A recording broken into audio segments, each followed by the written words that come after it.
आज सबसे पहले एक बात के लिए आपसे सॉरी बोलना चाहूंगा, क्योंकि कल जो है हम लोगों ने क्या किया था कि जो वीडियो शूट किया था उसमें साउंड की थोड़ी प्रॉब्लम थी। होता है क्योंकि उतनी टेक्नोलॉजी से हम अभी फैमिलियर है नहीं, तो डेट्स वाइज अगर थोड़ा सा होता है तो उसको मैनेज करना हम लोग सीखना पड़ेगा। ठीक है, तो चलिए हम लोग स्टार्ट करते हैं कि आज हम लोग क्या करने वाले हैं। तो हम लोग उससे पहले ये देखेंगे कि कल हम लोगों ने क्या किया था। ये क्रैश कोर्स है, जो बच्चे भी न्यू जुड़े हैं मैं बता दूं कि 60 डे का ये क्रैश कोर्स चल रहा है फिजिक्स के, जिसमें बिहार बोर्ड 2023 के लिए जितने भी आपकी पढ़ाई ऑब्जेक्टिव सब्जेक्टिव सब यहाँ पे क्लियर हो जाएगी। ठीक है, तो चलिए हम लोगों ने चैप्टर नंबर 1 स्टार्ट किया था। चैप्टर 1 जिसको हम लोग कहते थे electric charge and field. Okay, ये हमारे पास 12th का पहला चैप्टर था, जिसमें हम लोगों ने सबसे पहले इलेक्ट्रिक चार्ज को पढ़ लिया। ठीक है, इलेक्ट्रिक चार्ज को पढ़ लिया और इलेक्ट्रिक चार्ज को भी पढ़ लिया, उसके ऑब्जेक्टिव भी बना लिए, उसके बाद उसके प्रॉपर्टीज को भी पढ़ लिया। और आज पढ़ना है मेथड, कि किस मेथड से हम बॉडी को चार्ज करते हैं। तो उसको हम लोग बोलते हैं मेथड ऑफ चार्जिंग। क्या बोलते हैं बुआ? Method of charging. तो आज का जो हमारा हेडिंग होने वाला है वो होने वाला है method of charging. Method of charging, ठीक है बाबू, मतलब कि हम बॉडी को चार्ज कैसे करते हैं। तो ये चार्जिंग का मेथड। तो देखो बॉडी, मैंने ये बोला कि एक बॉडी को हमने चार्ज कर दिया, पर क्वेश्चन आता है हमने कैसे चार्ज किया उसे। तो हमने आपको आंसर किया कि बॉडी को चार्ज करने के 4 तरीके हैं, लेकिन उसमें से हम उतना भी डिस्कस नहीं करना है। हम लोग बात करेंगे केवल 2 तरीकों पर, ठीक है ना। तो चलिए सबसे पहले मैं नाम जरूर लिखवा दूंगा। सबसे पहला को बोलते हैं चार्जिंग ड्यू टू फ्रिक्शन। हम बॉडी को चार्ज कर रहे हैं किस विधि से बुआ? फ्रिक्शन विधि से। दूसरा चार्जिंग ड्यू टू कंडक्शन। हम दूसरा मेथड किसका इस्तेमाल कर रहे हैं? कंडक्शन का। मैं सबका मतलब समझाता हूं। तीसरा हमारे पास है चार्जिंग ड्यू टू इंडक्शन। ठीक है, तो ये हमारे पास 3 प्रकार के मेथड है जिससे हम क्या कर सकते हैं, किसी भी अनचार्ज बॉडी को चार्ज कर सकते हैं इलेक्ट्रॉन का ट्रांसफर करवाकर। ओके, तो अब क्वेश्चन आता है कि सर सबसे पहला क्या है। तो सबसे पहले का नाम है charging due to friction. Charging due to friction. Okay, तो अब सवाल है कि सर जी ये होता कैसे। देखिए बहुत सिंपल सी बात है। जब मान के चलिए कि एक हमारे पास ग्लास का रॉड है। किसका रॉड है? ग्लास का रॉड है। ठीक है, जिसको हमने रगड़ा है सिल्क से। किससे रगड़ा है? सिल्क से। जैसे ऐसा करेंगे तो ग्लास रॉड पर से मान लीजिए कुछ इलेक्ट्रॉन उड़ के यहाँ चला है, तो क्या होगा, यहाँ से जो इलेक्ट्रॉन उड़ कर गया, तो ये 3 इलेक्ट्रॉन जो गया, मैं डेमो के लिए बता रहा हूँ। तो ये जो 3 इलेक्ट्रॉन यहाँ गया, तो ये कैसा बॉडी बन जाएगा? Negative charge body. और अगर यहाँ पे इलेक्ट्रॉन चला गया तो ये कैसा बन जाएगा? Positive charge body. तो आई थिंक आपको अब समझ में आ गया होगा कि यदि 2 बॉडी है और अगर वो अनचार्ज है और दोनों बॉडी को यदि हम रब करें, रब का मतलब होता है जब उसको रगड़ते हैं, तो रब करने पर वही बॉडी जो है वो चार्ज की तरह बिहेव करता है। ऐसा क्यों होता है? क्योंकि इसमें का जो चार्ज होता है वो यहाँ से उठकर कहाँ चला जाता है? सिल्क में चला जाता है।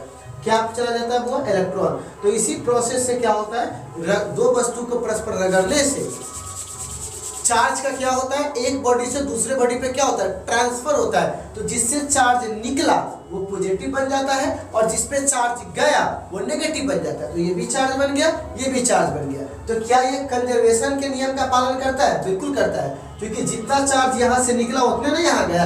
तो ये फॉलो करता है। किसको फॉलो करता है बुआ? किसको फॉलो करता है? कंजर्वेशन ऑफ चार्ज को। किसको फॉलो करता है बुआ? कंजर्वेशन ऑफ चार्ज को। जो रूल है ना चार्ज के कंजर्वेशन का, उसको ये क्या करता है बच्चों? फॉलो करता है। तो कहिएगा सर ये लिखवा दीजिए, तो ये विधि आप लोग लिख लीजिए कि चार्जिंग ड्यू टू फ्रिक्शन क्या होता है। तो मैं इसको बोल के लिखवा रहा हूँ, आप लोग उसको लिख लीजिए। तो लिखिएगा if two bodies rubbed together, if two bodies rubbed together, then charge is transferred one body to another, charge is transfer one body to another. Due to this both body behaves like charge body. Due to this both body behaves like charge body. This method is called charging due to friction. This method is called charging due to friction. आप इस video को पहले continue वे में देख लीजिए, जहां आपको जरूरत पड़े रोक के आप इसको पिक्चर को बना सकते हो और मेरे बातों को लिख सकते हो, ठीक है। तो चलिए ये पिक्चर आप लोग रोक करके, वीडियो को रोक करके इसको बना लीजिए। बन गया। चलिए अब आता है बुआ नेक्स्ट, ठीक है। अब दूसरा विधि का नाम है बुआ चार्जिंग ड्यू टू कंडक्शन। तो देखो कंडक्शन का मतलब होता है बच्चे लोग कि आपने क्या किया है, उसको टच किया है, ठीक है। जैसे मान के चलो कि अगर एक बॉडी है, अगर ये चार्ज है, ठीक है, और आपने क्या किया, इसको टच कर दिया, किसी अनचार्ज बॉडी से टच करवा दिया, तो ये भी क्या हो जाएगा बुआ, बोलिए, ये भी क्या हो जाएगा, चार्ज हो जाएगा। जैसे कि आप लोग होता है ना, कोई तार होता है, तुम उसको टच छुओगे तो तुम्हारा बॉडी भी क्या हो जाएगा, वो चार्ज तुम्हारे अंदर आना चालू हो जाएगा और तुम भी चार्ज हो जाओगे। तो कहने का मतलब कांटेक्ट के कारण, किसके कारण बुआ, कांटेक्ट के कारण जो बॉडी चार्ज होता है वहां घर्षण के कारण होता था, और यहाँ कांटेक्ट यानी संपर्क में आने के कारण, ठीक है। तो वो जो बॉडी चार्ज होता है, चार्ज बॉडी से जब कोई अनचार्ज बॉडी कांटेक्ट में आता है तो वो अनचार्ज बॉडी भी चार्ज हो जाता है। इसी घटना, इसी मेथड को हम लोग क्या बोलते हैं बुआ, चार्जिंग ड्यू टू कंडक्शन। तो चाहे हालांकि उतना इंपॉर्टेंट नहीं है, फिर भी आप ऑब्जेक्टिव के लिए लिख लीजिए। Body charge, body is charge, मैं बोल कर लिखवा दे रहा हूं, लिख लीजिए। Body is charge, body is charge due to contact with charge body, due to contact with charge body, due to contact with charge body is called charging due to conduction, is called charging due to conduction. Okay, चलिए आगे बढ़ता हूं। अब अगला, इसकी picture क्या उतारोगे तो ऐसे भी इंपॉर्टेंट है। अगला है बच्चे लोग इंडक्शन। देखिए इंडक्शन, इसके नाम से मतलब पकड़िए। इंडक्शन का मतलब होता है कि बिना किसी कांटेक्ट के, क्या बोलेंगे बुआ, बिना किसी कांटेक्ट के जब आप किसी बॉडी को चार्ज कर देते हो, बिना किसी कांटेक्ट के, मतलब कि चार्ज बॉडी से उसका कोई कांटेक्ट होना नहीं चाहिए, फिर भी आप उसे क्या कर दे रहे हो, चार्ज कर दे रहे हो, तो इसी घटना को हम लोग बोलते हैं चार्जिंग ड्यू टू इंडक्शन। जरा समझाते हैं डेमो लेकर के, ठीक है। जैसे मान के चलो कि यहाँ पर एक गोला है, ठीक है, फिर यहाँ पर एक गोला है, ठीक, ये इंसुलेटर है, क्या है बच्चे लोग, इंसुलेटर, और ये कंडक्टर। शुरुआत में कोई चार्ज नहीं है, हमने यहाँ पर एक चार्ज रॉड को लेकर आया, तो जैसे ही चार्ज रॉड को लेकर आएंगे तो सारे इलेक्ट्रॉन्स इधर आ जाएंगे, तो सारे प्रोटॉन्स इधर चले जाएंगे, क्योंकि शुरुआत में यहाँ चार्ज था, मतलब जितने प्लस थे उतने माइनस थे। जैसे हम इस प्लस बॉडी को लेकर आए तो सारे माइनस एक तरफ, सारे प्लस एक तरफ, तो यहाँ पर क्या हुआ, ये बॉडी हुआ। अब आपने सेकंड केस में क्या किया, रॉड को यहीं रहने दिया और आप इस गोला को ना, जो कांटेक्ट में था, जो टच में था एक दूसरे से, उससे हटा दिए। अभी भी देखिए मैंने चार्ज बॉडी से कोई टच नहीं करवाया है, तो आप देखिएगा तो जो उधर था उधर रह गया और जो प्लस उधर था वो उधर रह गया। अब अभी तो इससे कोई कांटेक्ट हुआ नहीं हमारा, तो इसको हटा देंगे, क्योंकि हमने पहले बोला था कि किसी भी चार्ज बॉडी से इसका कांटेक्ट नहीं होना चाहिए। तो कहा मैंने कांटेक्ट कराया, इससे नहीं करवाया। तो अब अगर मैं इसको हटा देता हूँ तो आप देखो यहाँ पे तो खाली गोला बचा, और गोला जो है, जो चार्ज है, उसको वो इवनली डिस्ट्रीब्यूट कर देगा, है ना। तो अब यहाँ पर देखिए शुरुआत में यही बॉडी अनचार्ज था, और अब देखिए यही बॉडी क्या हो गया है, चार्ज हो गया है। तो बिना किसी, क्या मैंने इस जो चार्ज बॉडी है, क्या मैंने इससे कांटेक्ट करवाया, बिल्कुल नहीं करवाया। तो बिना कांटेक्ट के ही क्या हो गया, चार्ज हो गया। इसी घटना को, इसी मेथड को हम लोग क्या बोलते हैं, इंडक्शन। तो इसका डेफिनेशन लिख लीजिए, तो the method of charging in which, the method of charging in which uncharged body is charged, uncharged body is charged without any contact, without any contact with charged body, with charged body is called charging due to induction, is called charging due to induction। ठीक है, चलिए तो अब इस picture को उतार दीजिए और हमारा चार्ज वाला प्रोग्राम यहीं पे खत्म होता है। अब चालू होता है कूलम का नियम। तो जल्दी से आप इस चार्ज वाले कहानी के ऊपर देख लीजिए, यहाँ पे रिव्यू कर लीजिए।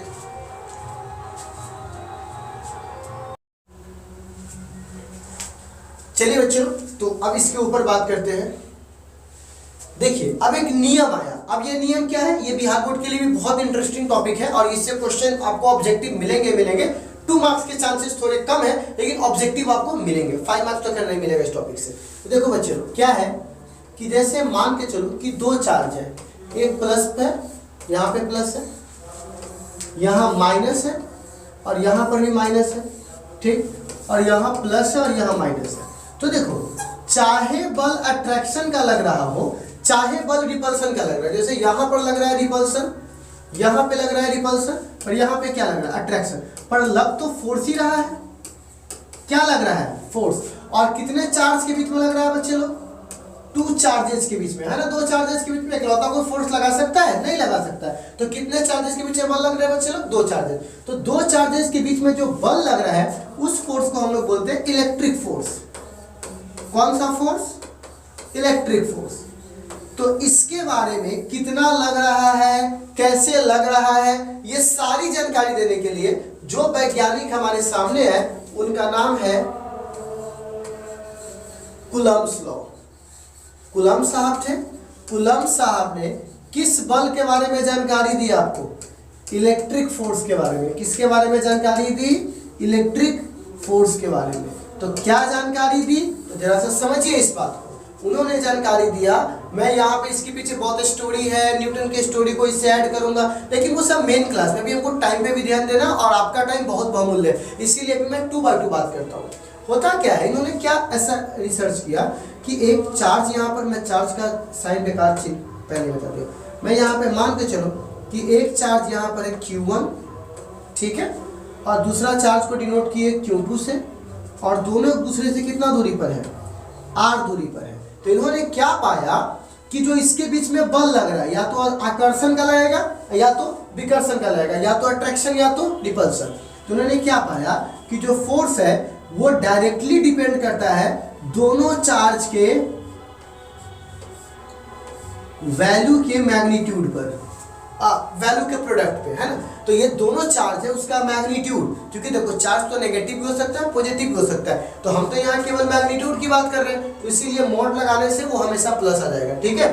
तो यहाँ पर चार्ज, जो बल लग रहा है 2 चार्ज के बीच में, वो इस बात पे डिपेंड करता है कि दोनों तरफ चार्ज कितना है, और किसी एक चार्ज पे नहीं, दोनों चार्ज पे, तो दोनों चार्ज के प्रोडक्ट के। और तथा डिपेंड करता है कि दूरी, आपको पता है ना, दूरी के स्क्वायर की। जितना चार्ज को, एक तार से तुम जितना दूर जाओगे, करंट लगने की क्षमता, खींचने की क्षमता उतनी कम हो जाएगी, जितना तार के करीब आओगे क्षमता उतनी बढ़ जाएगी। तो मतलब कि डिस्टेंस के साथ फोर्स का जो रिलेशन है वो इन्वर्सली का है, और किस फॉर्म में, स्क्वायर फॉर्म में, ठीक है। तो यहाँ पर इस दोनों से बोला गया कि 2 चार्ज के बीच में जो बल लग रहा है वह बल डायरेक्टली प्रोपोर्शनल है किसके, product of magnitude of charges के, और इनवर्सली प्रोपोर्शनल है किसके बच्चे लोग, स्क्वायर ऑफ डिस्टेंस के। जब इस दोनों को ऐड कीजिएगा तो आपके सामने यह आ जाएगा Q1 × Q2 और बट्टा R², ठीक है। तो जब आप इसको थोड़ा सा अगर इसको ध्यान से देखिएगा तो F का फॉर्मूला आपके सामने आ जाएगा। समानुपाती हटाएंगे तो कांस्टेंट लगता है, तो यहाँ पे कांस्टेंट का मान कितना हो जाएगा, K Q1 Q2 और बट्टा R²। यही फॉर्मूला है कूलम के नियम का, ठीक है। हो गया, मतलब 2 चार्ज के बीच का यदि बल निकालना हो तो हम आराम से निकाल सकते हैं। F बराबर K × Q1 Q2 बट्टा R², जहाँ पर K क्या है बच्चे लोग, constant.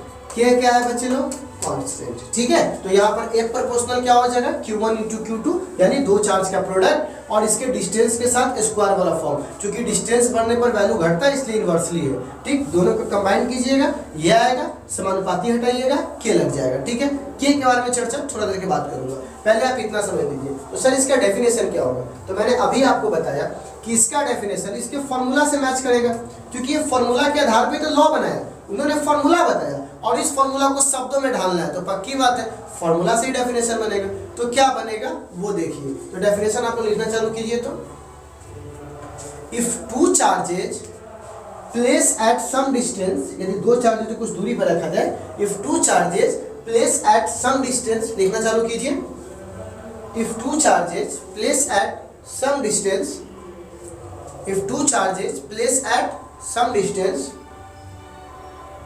then electric force act on each other, then electric force act on each other of magnitude is directly proportional to, magnitude is directly proportional to product of magnitude of two charges, मतलब दोनों का magnitude, minus नहीं, minus को mod करने डाल देना है, product of magnitude of two charges, product of magnitude of two charges and inversely proportional to square of distance, and inversely proportional to square of distance, and inversely proportional to square of distance. This law is called Newton's second law. This law is called, I'm sorry. This law is called Coulomb's law. Newton साहब याद आ जाएगा. This law is called Coulomb's law. Okay, तो बच्चे लोग आप इसको note कर लीजिए. तो कर लिए? ओके, आप इसको नोट कर सकते हो. कर लिए? अब अभी सारा मामला कहाँ पे फिक्स हो रहा है बच्चे लोग? के, कि सर के क्या है. तो चलिए हम लोग स्टार्ट करते हैं. पहले के के बारे में जानते हैं कि सर के क्या है. तो देखिए हम लोग के बारे में जानते हैं कि के को हम लोग कांस्टेंट बोलते हैं. इस के को हम लोग बोलते हैं इलेक्ट्रिक कांस्टेंट. इसका एक और नाम है, क्या है बच्चे लोग? Electric constant. मैं बड़ी शॉर्टकट में आपको बताऊंगा क्योंकि यहाँ पे 2/2 बात करूंगा आपसे, ठीक है. तो सर के की वैल्यू कैसे निकालेंगे? तो के की वैल्यू जो निकाली जाती है उस सबसे पहले वो निकाली जाती है 1/4 पाई एप्सिलॉन नॉट से, ठीक है. एप्सिलॉन नॉट मत लिखिए, पहले एप्सिलॉन लिखिए, एप्सिलॉन से. अब आप कहिएगा कि सर ये एप्सिलॉन क्या है? ये इसको बोलते हैं एप्सिलॉन. तो कहिएगा ये पहले क्या है? अगर तुम इसकी वैल्यू कैलकुलेट कर लिए ना तो तुम ना इस के की वैल्यू कैलकुलेट कर दोगे. तो देखो 1 तो हमको पता है, 4 भी पता है, पाई भी पता है, पर एप्सिलॉन के बारे में, इस चिन्ह के बारे में कुछ नहीं पता. तो हमको सबसे पहले इस चिन्ह के बारे में जानना चाहिए, और जब इस चिन्ह के बारे में जान जाएंगे तब जाकर के हम इसकी वैल्यू यहाँ रख करके के का मान निकालेंगे. तो इस एप्सिलॉन को बोलते हैं वो परमिटिविटी. ये शब्द आप बड़ा सुनते होइएगा ऑब्जेक्टिव में, गर्दा उड़ा देता है वो, ये ऑब्जेक्टिव है ना, परमिटिविटी. आप कहिएगा सर ये इलेक्ट्रिक परमिटिविटी क्या है? बड़ी सिंपल सी बात मैं आपको बताता हूँ कि सर ये परमिटिविटी का डेफिनेशन क्या है. ये परमिटिविटी कहता है, ठीक है, ध्यान से सुनिएगा. परमिटिविटी की डेफिनेशन बड़ी सिंपल है. ये कॉन्सेप्ट पहले समझ लीजिए क्या है. ये कहता है कि किसी मीडियम में, ठीक है, जितना एनर्जी स्टोर करने की कैपेसिटी होती है, ठीक है, उसी को हम लोग बोलते हैं उस वस्तु की कैपेसिटी, मतलब कि परमिटिविटी.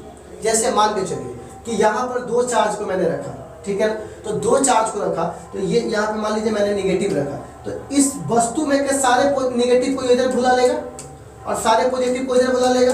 तो यहाँ पर एनर्जी जमा हो गया कि नहीं जमा हो गया? कौन सा एनर्जी? Electric energy. तो ये वस्तु क्या कर रहा है? एनर्जी तो जमा कर रहा है. तो हम बोलेंगे कि इस वस्तु की परमिटिविटी ज़्यादा है, ठीक है, क्योंकि ये चार्ज को सेपरेट करके इलेक्ट्रिक फील्ड बना लेता है और उसके अंदर एनर्जी को जमा करता है. तो कहने का मतलब परमिटिविटी क्या है? तो बोलेंगे कि किसी भी सबस्टांस की वह कैपेसिटी जो यह बताता हो कि हम कितना एनर्जी जमा करके अपने अंदर रख सकते हैं वस्तु के, इसी कैपेसिटी को हम लोग क्या बोलते हैं? वो परमिटिविटी. तो लिखिए तो बच्चे लोग आप लोग, the ability of store energy. Permittivity का डेफिनेशन लिखिए, पूछता है ये. The ability of store energy in the ability of stored energy in the ability of stored energy in the ability of stored energy in substance is called permittivity. is called permittivity. Denote किससे करते हैं? ई से. किससे denote करते हैं वो?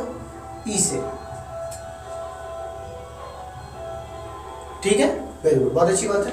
अब एक सवाल आता है कि सबसे पहले कि यहाँ देखिए, कहिएगा सर ये क्वेश्चन बोर्ड एग्जाम में पूछा होगा 2021 में 2 नंबर ये पूछा हुआ था कि सर परमिटिविटी का डेफिनेशन क्या होगा। तो अभी मैंने आपको बोला मतलब ऐसा यूनिट क्या होगा, तभी मैंने बोला कि एफ का फॉर्मूला होता है k इंटू Q1 Q2 बट्टा R स्क्वायर। मैंने बोला ना आपको कि ये फॉर्मूला होता है।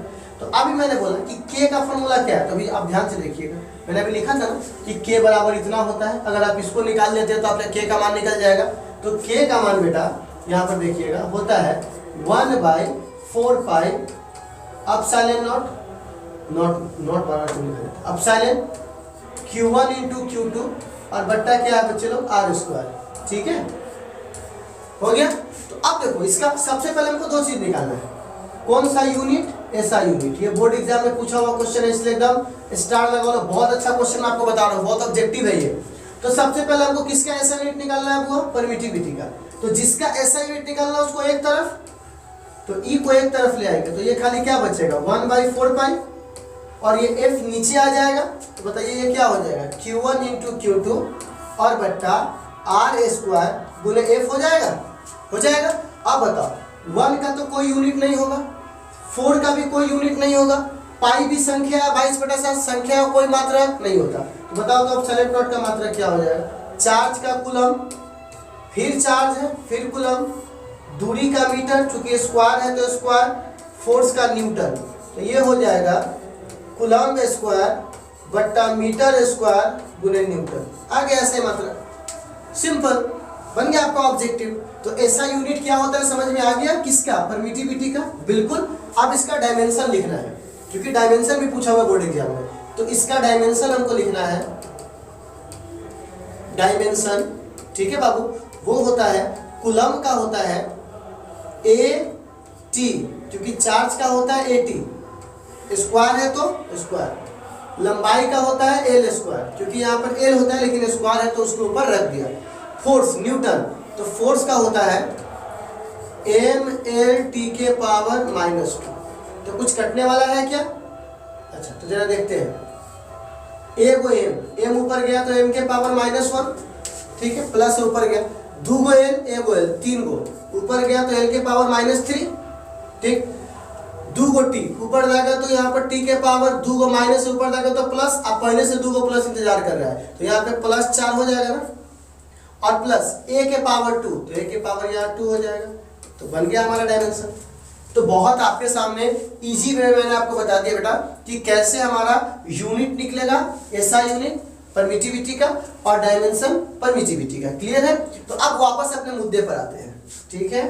मुद्दा ये है कि सर परमिटिविटी का डेफिनेशन लिखा दिए, परमिटिविटी का वैल्यू निकाल लीजिए। तो हम लोग ई का परमिटिविटी का वैल्यू निकालते हैं इन एयर। एयर बोलो तब, वैक्यूम बोलो तब,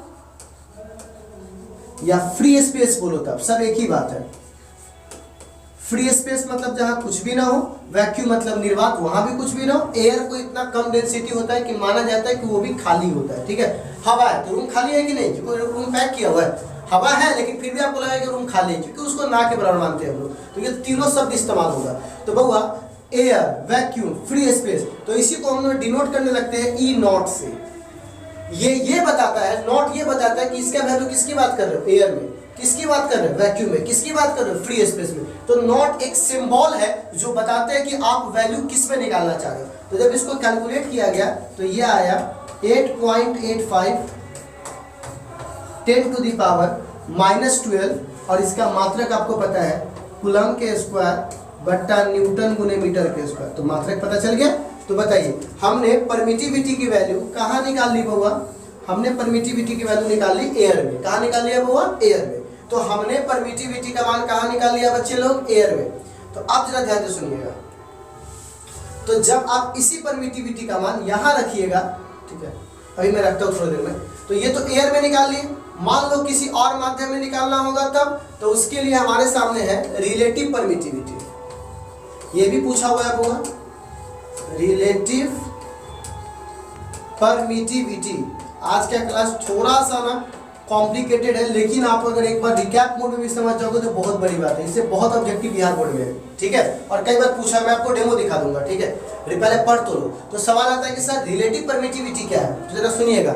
रिलेटिव परमिटिविटी के बारे में ये कहा जाता है कि किसी भी मीडियम के परमिटिविटी, अब मान के चलो कि पानी में, ग्लास में, माइका में, इसमें परमिटिविटी निकाल लो और उसकी तुलना एयर से कर दो कि हवा में, जो हवा में निकाले हो ना, तो अब पता चलेगा कि हवा के तुलना में पानी में कितना ज्यादा एनर्जी स्टोर करने की क्षमता है, इलेक्ट्रिक एनर्जी। ठीक है, तो यहाँ पर ये होता है कि रिलेटिव परमिटिविटी को पूछेगा क्या है, तो आप तुरंत उसको बोल सकते हैं कि it is the ratio of permittivity in medium, permittivity in medium to the permittivity in air. मतलब किसी भी परमिटिविटी की तुलना करवा दीजिए किससे,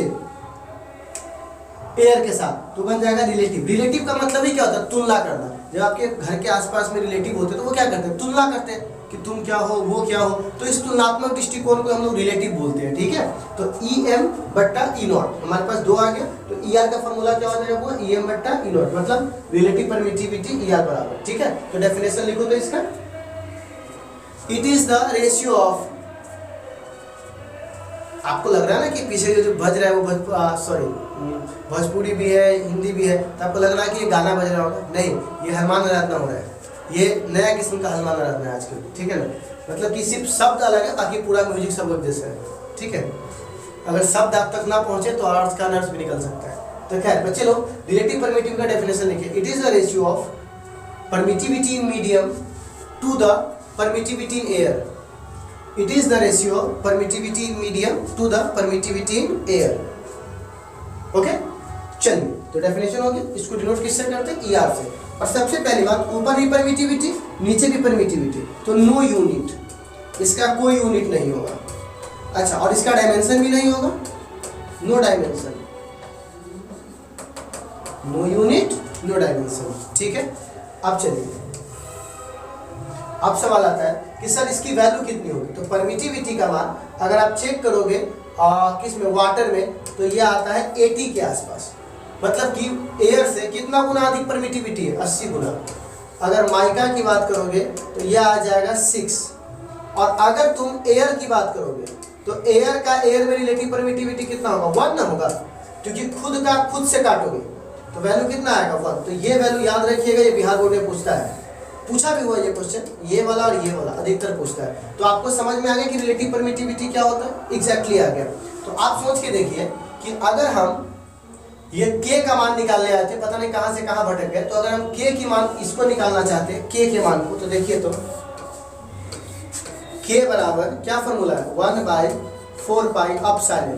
तो जरा बताओ तो अपसाइलन की वैल्यू यहाँ पर एयर के लिए कितना है, तो K का मान एयर में निकालना है, तो 1/4 पाई अपसाइलन नॉट का मान कितना होगा, 8.85 10 के पावर -12। जब इस पूरे वैल्यू को कैलकुलेट कीजिएगा तो K का मान एयर में आ जाएगा आपको 9 गुने 10 के पावर 9, और ये आ जाएगा न्यूटन गुने मीटर स्क्वायर बट्टा कूलम्ब स्क्वायर। क्यों ऐसा आ जाएगा, क्योंकि देखो अपसाइलन नॉट का डायमेंशन होता है इतना, तो जब ये भाग में, तो जब ये पलटेगा तो नीचे वाला ऊपर आ जाएगा, ऊपर वाला नीचे, तो न्यूटन मीटर स्क्वायर ऊपर और कूलम्ब कहाँ चला जाएगा, नीचे। तो ये कहाँ निकल गया हुआ, एयर में। अगर, और वो भी कौन से मात्रक में, SI में। और अगर तुम इसको CGS में कन्वर्ट करोगे ना बुआ, तो K का मान 1 आ जाएगा, किस में, CGS में। जब तुम सेंटीमीटर को, मीटर को सेंटीमीटर में, kg को ग्राम में कन्वर्ट करके देखना आ जाएगा। ठीक है, तो मान लो तो इस पूरे बात का सार क्या निकला, पूरे बात का सार ये निकला कि कूलम्ब का नियम ये निकला, K का मान निकालने के लिए परमिटिविटी चाहिए, परमिटिविटी का डेफिनेशन लिखवा दिया, परमिटिविटी की वैल्यू लिखवा दी, परमिटिविटी की वैल्यू के बाद आता है रिलेटिव परमिटिविटी, ये मैंने पढ़ा दिया आपको, और इसकी वैल्यू को, इसका वैल्यू को हमने क्या किया, वैल्यू रखकर ये निकाल लिया। तो अगर आप ध्यान से देखिएगा, तो अगर मैं कूलम्ब का नियम का फॉर्मूला लिखूं तो आप क्या लिखोगे, कूलम्ब के नियम का फॉर्मूला पे लिखवाओगे हमसे कि सर F बराबर होता है K इंटू Q1 Q2 बट्टा R स्क्वायर। लेकिन अगर आप ध्यान से देखोगे तो यहाँ पर K की वैल्यू कितनी हो जाएगी, तो K की वैल्यू हो जाएगी 1/4 पाई अपसाइलन Q1 इंटू Q2 बट्टा, अब मैं बात करूँगा, एक बराबर बात करूँगा, फॉर्मूला क्या था, तो फॉर्मूला था K into Q1 into Q2 बट्टा R स्क्वायर। फिर सवाल आता है सर K का मान क्या है, तो K का मान है 1/4 पाई एप्सिलॉन Q1 Q2 बट्टा आर स्क्वायर। फिर सवाल है कि सर के की वैल्यू अगर मैं एसआई में बात करूं, एसआई में, तो एसआई में कितना होगा, वो भी कौन से माध्यम में, एयर में, तो ये हो जाएगा 9 × 10 के पावर 9, इसका वैल्यू भी निकाले है ना, और कितना हो जाएगा Q1 × Q2 बट्टा आर स्क्वायर। पर अगर यही मान मैं CGS में पूछूंगा तब, तो CGS में F बराबर K का मान 1 होता है, तो सीधे हो जाएगा Q1 × Q2 बट्टा आर स्क्वायर। लेकिन अधिकतर केसेस में हमारा कौन सा इस्तेमाल होता है, ये वाला, ठीक है। तो आप आई थिंक आपको समझ में आ गया होगा कि हम किस तरह से काम करता है, ठीक। अब होगा देखो, आपको पता है ना E बराबर फॉर्मूला होता है ER बराबर E बट्टा E नॉट होता है, तो बताइए तो E बराबर क्या होगा, E बराबर होगा E नॉट इंटू ER होगा, ठीक है। तो अब बताइए, तो अभी मैं बात करूंगा अगर एयर का, यहां ध्यान से सुनना, अगर मैं बात करूंगा एयर का, तो आप क्या बोलोगे कि सर फॉर्मूला होता है 1/4 pi epsilon not Q1 × Q2 बट्टा आर स्क्वायर। लेकिन अगर मैं मान के चलूं एयर को ऐसे लिखूं तब 1/4 पाई, और देखो तो E की जगह मैं क्या लिख सकता हूं, E की जगह इतना बात लिख सकता हूं ना, तो मैं यहाँ पर E की जगह ये लिख दूं, तो ये हो जाएगा, सब ऑब्जेक्टिव के लिए सुनो मेरी बात, ठीक है बाबू, Q1 × Q2 बट्टा आर स्क्वायर।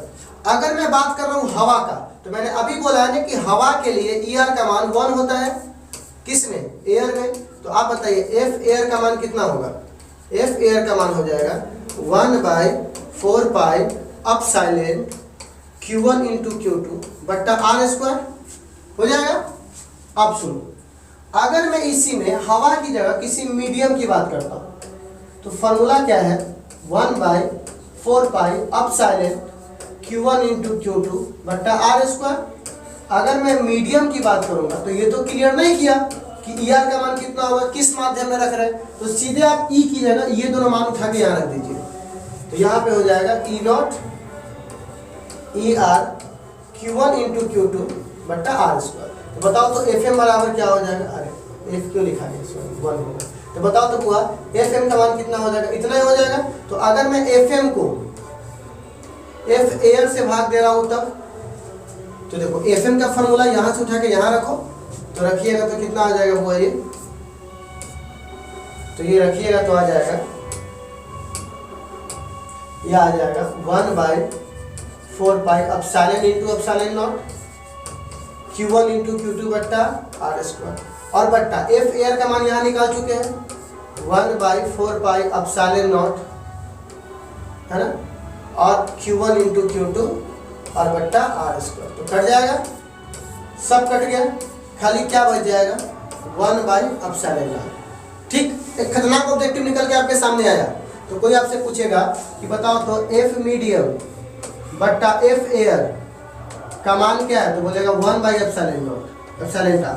और अगर इसको पलट दोगे तो बताओ तो F एयर और एक मीडियम बराबर, तो क्या बोलेंगे ER।